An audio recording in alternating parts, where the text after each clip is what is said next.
Assalamualaikum warahmatullahi wabarakatuh.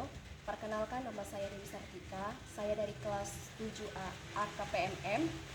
Saya Pokjar Asahan dari UPB JJ Medan. Dan di sini saya akan mempraktikkan arus dan tegangan listrik dengan tujuan menjelaskan aliran arus dalam suatu rangkaian listrik, dan yang kedua menjelaskan pengaruh tegangan terhadap suatu rangkaian.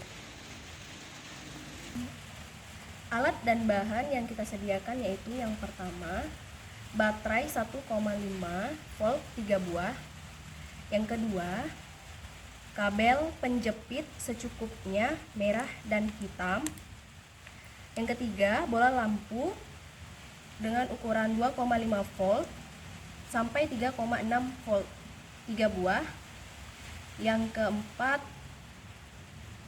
dudukan baterai 3 buah. Bahan yang saya uji cobakan yaitu yang pertama kawat besi, dan ternyata lampunya menyala yang bersifat konduktor. Yang kedua yang saya ujikan yaitu kawat tembaga yang ternyata lampunya menyala yang bersifat konduktor. Yang ketiga yaitu sendok besi, ternyata lampunya hidup dan yang bersifat konduktor.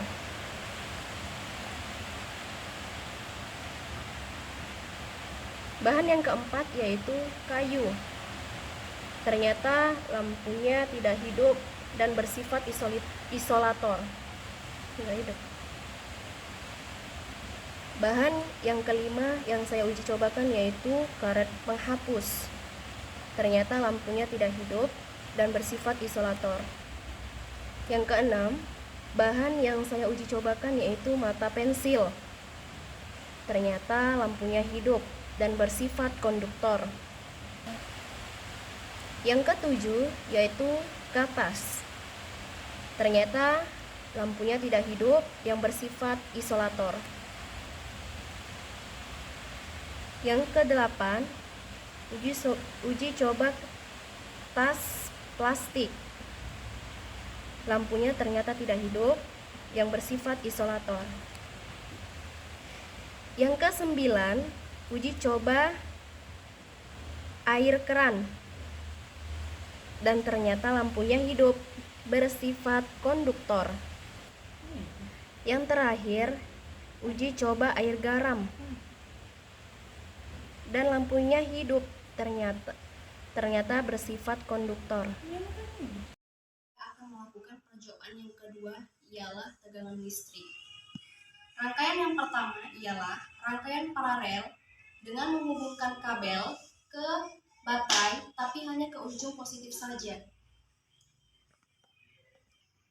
Setelah saklar ditutup, maka lampu tidak dapat menyala. Hal ini dikarenakan rangkaian tersebut merupakan rangkaian terbuka yang mana hanya terhubung ke salah satu kutub baterai saja sehingga tidak ada tegangan listrik. Yang kedua yaitu rangkaian paralel tertutup yang hanya menggunakan satu baterai.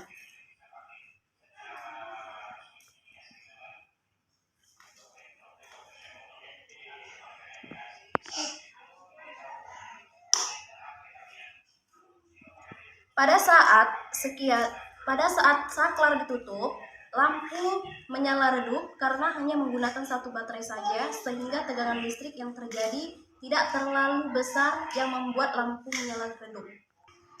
Yang ketiga, rangkaian paralel tertutup dengan menggunakan dua buah baterai. Pada saat saklar ditutup, lampu menyala lebih terang. Hal ini dikarenakan rangkaian yang menggunakan dua buah baterai sehingga tegangan listrik menjadi lebih besar yang membuat lampu menyala lebih terang. Selanjutnya, rangkaian seri dengan menggunakan 3 buah baterai. Setelah saklar ditutup,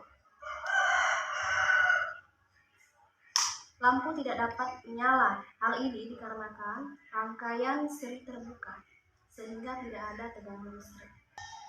Selanjutnya, rangkaian seri tertutup dengan menggunakan 3 buah baterai. Setelah saklar ditutup, maka lampu menyala sangat terang sekali.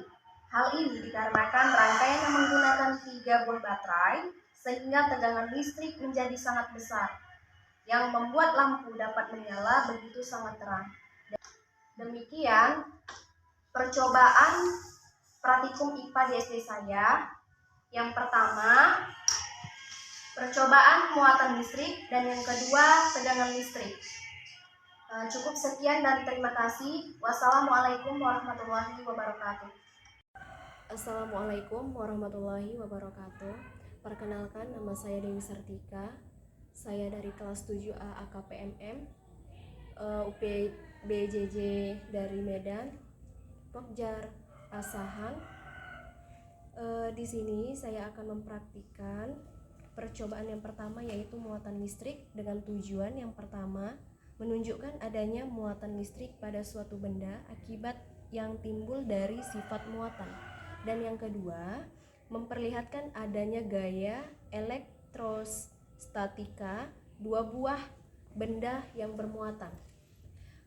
Kemudian, alat dan bahan yang saya sediakan yang pertama bola pingpong 2 buah.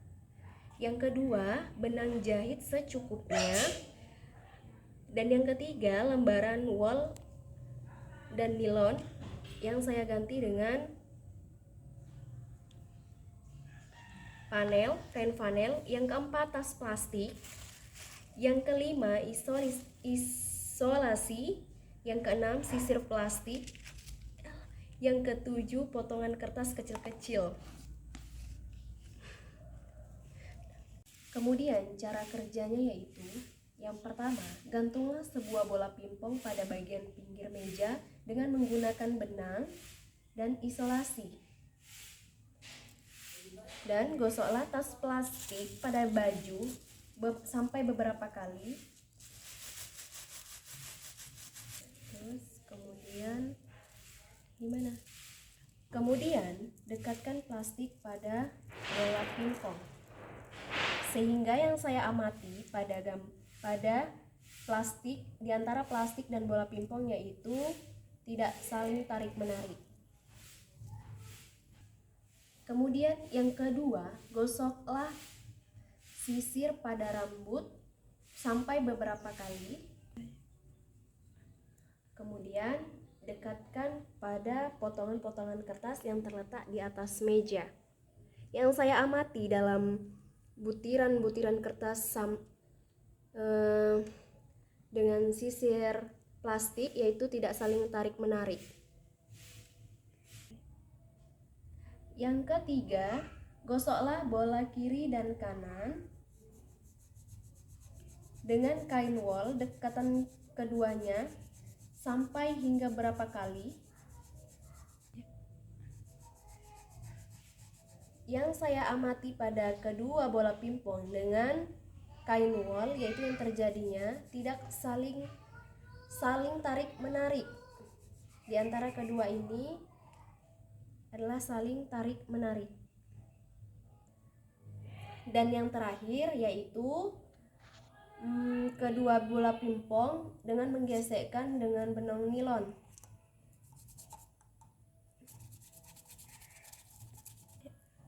Kemudian benang nilon sama dengan kedua pingpong yang setelah kita gesekkan bersama-sama. Yang saya amati pada kedua pingpong ini yaitu adalah tidak saling tarik menarik.